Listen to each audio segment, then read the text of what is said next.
Le champa. Nom latin, Magnolia champaca. Famille, Magnoliaceae. Nom commun, champa.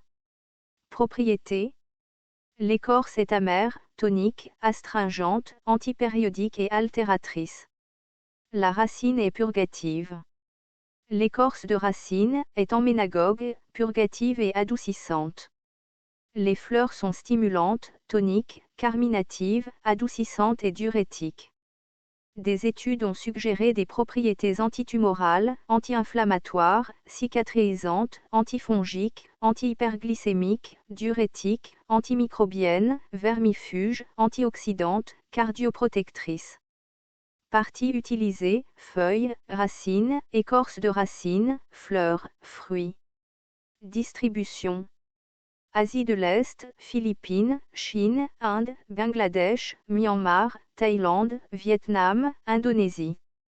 Botanique. Le champa est un petit arbre atteignant une hauteur de 6 mètres ou plus. L'écorce est lisse et grise, le bois, tendre avec un aubier blanc et un bois de cœur brun olive clair. Les jeunes pousses sont soyeuses, les rameaux sont apprimés pubescents. Les feuilles sont ovales-lancéolées à oblongues-lancéolées, de 12 à 20 cm de long, de 2,5 à 6 cm de large, se rétrécissant progressivement vers le haut, en un long apex pointu. Les fleurs sont très parfumées, jaune pâle ou orange, de 4 à 5 cm de long. Les segments du péri-en-haie sont généralement de 15 à 20, caducs, en verticille de 3, les externes oblongs, les internes linéaires. L'épi fructifère mesure 8 à 15 cm de long. Le fruit est composé de 3 à 20 follicules bruns, secs à maturité et ouverts d'un côté. Chaque follicule contient 2 à 6 graines, brunes lorsqu'elles sont vieilles, polies et à angles variés. Constituants. L'étude des constituants des feuilles et des fleurs a donné des alcaloïdes, des saponines, des tannins, des glycosides, des glucides, des acides aminés, des flavonoïdes et des stérols. L'écorce de la tige a produit des triterpénoïdes, des stéroïdes et des acides gras. Médecine rurale. La plante entière traditionnellement est utilisée pour le traitement de la constipation, de la bronchite, de la fièvre, des coliques abdominales, du diabète, de l'aménorrhée et des rhumatismes. Les fleurs sont utilisées pour la fièvre, la lèpre, les coliques, les troubles oculaires. Les fleurs mélangées à de l'huile de sésame sont appliquées en externe dans le vertige et pour les écoulements foetides des narines. Les fleurs et les boutons floraux sont utilisés pour les ulcères, les plaies et les maladies de la peau. Les feuilles sont appliquées au gonflement indolent. Pour les rhumatismes, les feuilles écrasées sont mélangées à de l'huile et appliquées sur les articulations touchées. Une décoction est utilisée dans les rhumatismes, l'angine de poitrine et la pharyngite. Une décoction d'écorce est utilisée pour les fièvres.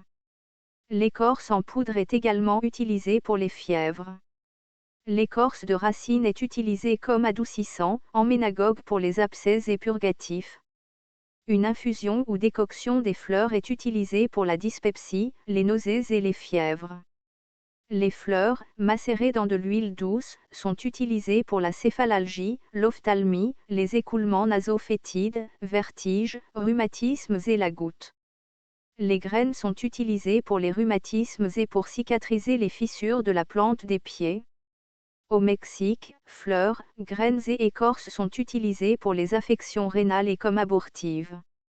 En Inde, les boutons floraux sont utilisés pour le diabète et les maladies rénales.